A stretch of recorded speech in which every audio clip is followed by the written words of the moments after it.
ఒకవైపు రైతులు యూరియా కోసం రోడ్ల మీద ధర్నాలు చేస్తుంటే మరోవైపు మహిళలు తమ గ్రామ రోడ్లను బాగు చేయాలని రోడ్లపై నాట్లు వేసి తమ నిరసనను తెలుపుతున్నారు. మహబూబాబాద్ జిల్లా ఇనుగుర్తి మండలం చెట్లముప్పూరం గ్రామంలో రోడ్లన్నీ బురదమయంగా మారాయని, ఎన్నిసార్లు అధికారులకు ప్రజాప్రతినిధులకు తమ సమస్య తీర్చాలని మొరపెట్టుకున్నా ఒక్కరు కూడా స్పందించలేదని, నేడు గ్రామంలో ఉన్న మహిళలు రోడ్లపై నాట్లు వేసి తమ నిరసనను తెలిపారు. పొలంలో వరి నాట్లు వేద్దామంటే ఎలాగో యూరియా లేదు. కనీసం ఏపుగా పెరిగిన వరి నారు రోడ్ల మీద తమ నిరసన తెలపడానికైనా పనికి వస్తుందని తమ ఆవేదనను వ్యక్తం చేశారు. అధికారులు వెంటనే స్పందించి తమ గ్రామ రోడ్లను మరమ్మతులు చేయాలని గ్రామ ప్రజలు కోరుతున్నారు. స్పందించడం లేదు. ఏమైనా ఆధార్ కార్డులు ఏంది, ఆధార్ కార్డులు తీసుకురండి, టోకెన్లు రాపించుకొని అంటున్నారు తప్ప మీకు ఇయ్యాల యూరియా ఇస్తాం, రేపు యూరియా ఇస్తాం అన్న దాఖలాలు పోలేదు.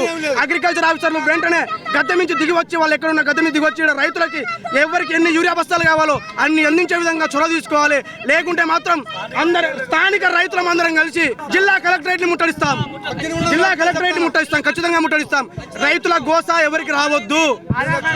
అంటే ఒక్క బస్తా, నేను 10 ఎకరాల రైతుని, ఒక్క బస్తా మంది ఏమవుతుంది? నా భార్య పేరు మీద ఒకటే బస్తా దొరికింది. ఎన్ని రోజులని తిరగాలి? రోజు తిరుగుతున్నాం, తిరిగిపోతున్నాం, వస్తున్నాం, తిరిగిపోతున్నాం. 5 రోజుల కాంచి ఒక బస్తా కూడా తిరిగే దొరకట్లే. ఇప్పుడు నెల రోజుల కాంచి ఇదే తిప్పలు. ఎన్ని రోజులని తిరుగుతున్నాం? ఇప్పుడు ఎప్పటి నుంచి కానీ ఎక్కువ బస్తా మందు కూడా దొరకట్లే. మందు దొరికే వరకు మాత్రం మోడీ ప్రతి రాష్ట్రానికి వస్తుంది, కానీ తెలంగాణకే ఎందుకు అట్లా చేస్తున్నాడు ఈ మోడీ? వాళ్ళ ప్రాంతాలలో వాళ్ళ ముఖ్యమంత్రులు ఉన్న ప్రాంతాలకు ప్రతి దానికి వెళ్తుంది, ప్రతి రాష్ట్రానికి. ఒక తెలంగాణ మీద ఎందుకు వచ్చింది కక్ష? ఆ మోడీ గద దిగుతాడా?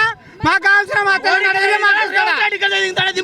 లేకపోతే చేతగాని రేవంత్ రెడ్డి ఎందుకు చేయాలి రాజకీయం? ఆయన చేతగా దిగిపోవాలి.